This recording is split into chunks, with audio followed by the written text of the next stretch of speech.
नमस्कार भक्तों, आज मैं आप सभी से एक बहुत ही गहरी और रहस्यमयी बात साझा करने जा रहा हूँ। आप में से कई लोग शिव मंदिर गए होंगे।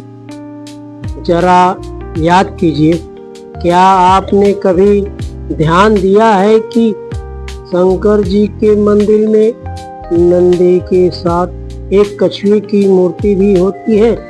कौन कौन ने देखा है? जरूर देखा होगा। त्र्यंबकेश्वर जाओ, भीमा शंकर जाओ, केदारनाथ जाओ, हर जगह आपको नंदी भी मिलेगा और कछुआ भी मिलेगा।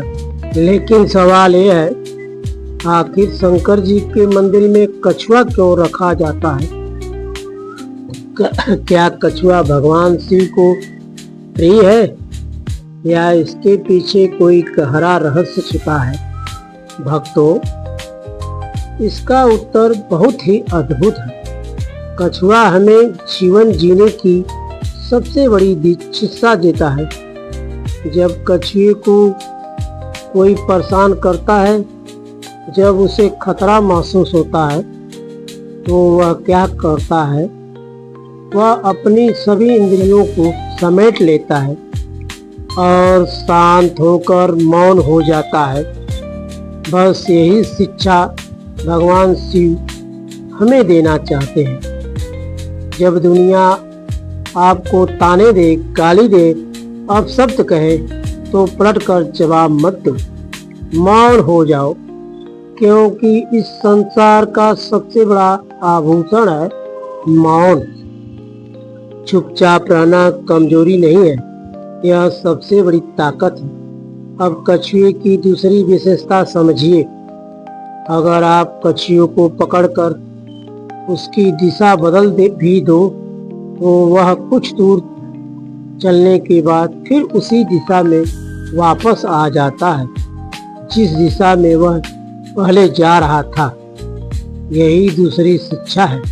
अगर जीवन में कोई आपको भटका दे, आपका रास्ता बदल दे, परिस्थितियां आपको डगमगा दे, तो क्या करना है?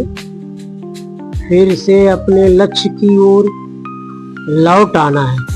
भक्तों, अगर आपने ठान लिया कि मुझे मकान देना है, तो मकान जरूर मिलेगा। अगर आपने ठान लिया कि जमीन खरीदनी है, तो जमीन जरूर मिलेगी। अगर आपने ठान लिया कि डॉक्टर बनना है, तो आप डॉक्टर बनेंगे ही। अगर आपने ठान लिया कि इंजीनियर बनना है, तो आप इंजीनियर जरूर बनेंगे। बस जरूरत है थोड़ी मेहनत की, थोड़ी लगन की, और फिर बाकी कृपा भोलेनाथ की। याद रखिए, थोड़ी मेहनत आपके हाथ की और बाकी सब शिव की कृपा। इस संसार में ऐसा कौन सा काम है जो नहीं हो सकता? अब एक और महत्वपूर्ण बात सुनिए। जब भगवान कार्तिकेय तारकासुर को मारने जा रहे थे, तब माता पार्वती ने उनसे कहा, जाओ, लेकिन एक बात याद रखना, जिसके हृदय में शिव बसते हैं, उसे कभी कष्ट मत देना। भक्तों, यह बहुत गहरी बात है। जिसके दिल में भगवान शिव है, उसकी निंदा मत करो। शिव महापुराण की निंदा मत करो, भगवान शंकर की निंदा मत करो, और शिव भक्ति की निंदा तो कभी भी मत करो। क्योंकि जहाँ शिव का अपमान होता है, वहाँ विनाश निश्चित होता है, और जहाँ शिव का अपमान होता है, वहाँ सुख, शांति और कृपा बसती है। तो भक्तों, आज से दो बातें जीवन में उतार लीजिए। पहली, मौन की शक्ति अपनाइए। दूसरी, अपने लक्ष्य से कभी मत भटको।